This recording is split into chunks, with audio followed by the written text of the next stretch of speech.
Good morning, folks. I hope you've all had a very good week. Thank you for tuning in to the News of Ben.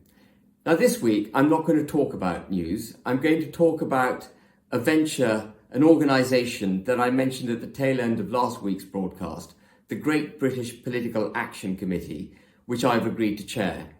I want to put some meat on the bones of what we are. We're not a political party, and neither are we a think tank. We are a political activist pressure group which is going to not just move the conversation along in the direction in which we wish it to go, but we're going to be very active in making it possible for a centre-right, a pro-British government to be elected. And we want to give that pro-British government all the tools it needs to actually deliver a proud, independent, sovereign and prosperous United Kingdom. That, by the way, is the bedrock of our philosophy, a proud, independent, sovereign, prosperous United Kingdom. Around all of that hangs our business plan. And so what is the first thing we're going to do? Well, you might have noticed that over the last 30 or 40 years, what is acceptable political public discourse has steadily been yanked to the left. It's not acceptable in polite society to talk very patriotically or proudly about our flag or our history or our imperial past. You're regarded as some kind of right-wing lunatic. Of course, it's not right-wing at all. All it is a pride in one's own country. And without a pride in one's own country, without being able to be proud of one's own country, there isn't a hope in hell of delivering the bedrock aim that we have, which is a proud, independent, prosperous United Kingdom. So the first task that we've set ourselves in the Great British Pack is to move the centre of gravity of acceptable political discourse away from where the left-wing, anti-British, globalist, bureaucratic, legal order has taken it and pull it back to where I grew up, basically. Pull it back to a place where we can talk about the things that need to be talked about to save our country. And it's critical that we can talk about them, because if we can't talk unashamedly about that which needs to be done to save the country, we haven't got a prayer of getting it done.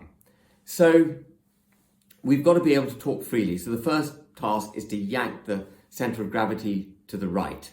And I use the word right in a colloquial sense. And that's what President Trump did, by the way. Before he got elected, some of the extreme things he said, which, makes us roll our eyes, they're said with design. They're not said by accident. It's because he's trying to move that Overton window to a position where the electorate wake up, and where perhaps we're in the United Kingdom, so we won't be as alarming as some of the language that President Trump uses or has used. But we will do it in our own British way. We're going to move that centre of gravity, as I say colloquially, to the right. And having done that, and en route to doing that, we're actually going to produce policies which enable a proud, prosperous, sovereign, independent United Kingdom to be created.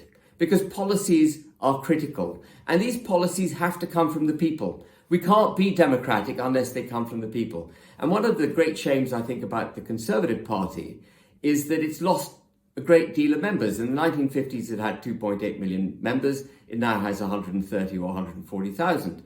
And a consequence of that, of course, is they've lost touch with the people. And so the second thing the Great British Pack is going to do is have a policy platform, in fact, we've got one, where members of the public can come in, make their policy ideas known, and we can collect them, pass them, and frame them into a structure which is coherent and will deliver that which we aim for, which is a proud, independent, sovereign, prosperous United Kingdom. So move that centre of gravity of discourse to the right, produce the policies that give effect to saving our country. But that in itself isn't enough, because we need people who can deliver those policies. So we're going to also be identifying first-class individuals who'd make great parliamentarians, members of the civil service, members of other public sector bodies, and train them in public discourse, in the ability to handle media and so on, and arm them with these policies. So when we get, as I'm sure we will get, a strong centre-right government at the next election, they have the ability to put forward those policies, to implement them. So we've got good people in Parliament, good people in office who can actually do the job. And in order to make sure that they can really streamline their way through 5 years of first-class governance, saving this country and making it independent and prosperous, we're going to go one step further and we're going to draft legislation. So when they get elected, they will hit the road running with a set of draft bills that they can immediately put into action. They won't have to examine their navels. They won't have to negotiate with the civil service. They won't have to go over many hurdles before they can actually give effect to their policies. They will have the draft legislation absolutely ready for them to deliver it.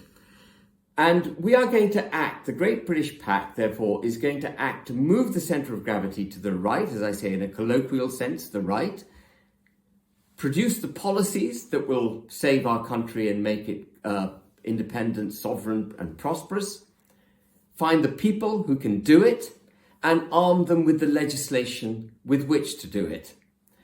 And we're not party political. We're going to behave like an open code company, if you know what I mean.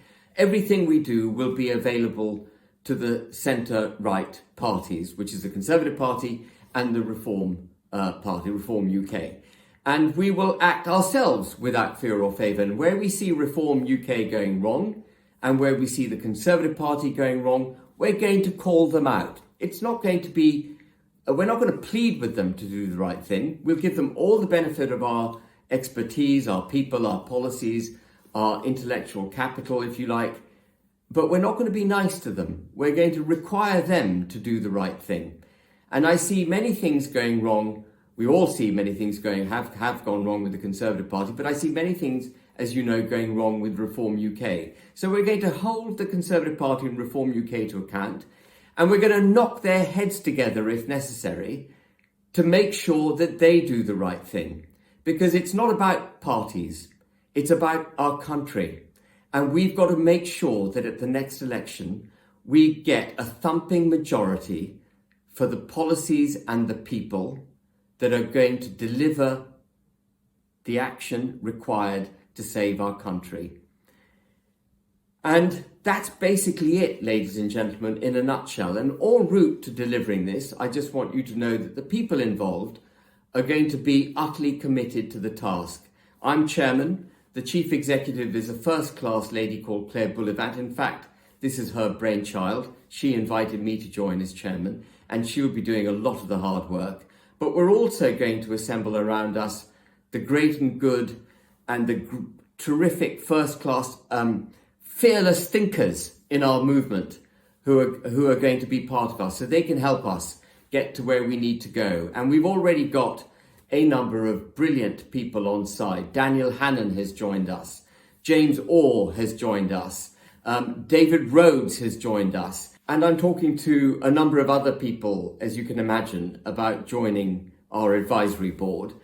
And the people to whom I'm talking are, as I say, great thinkers, but they're also fearless and they have experience. And the fearless bit is vital because we are going to be yanking that centre of gravity back to where it used to be.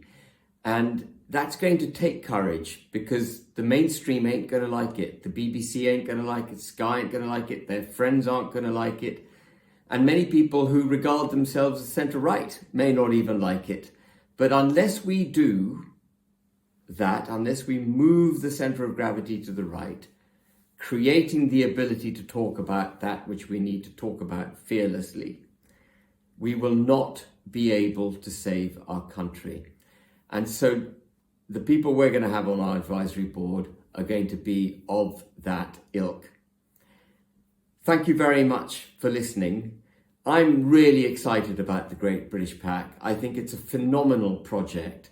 I'm very grateful to Claire for inviting me to join it. And I'm going to give it the very, very best swing and repeated swing of my bat that I can in order for it to succeed, so the country can be saved and the country can succeed. Thank you very much, folks.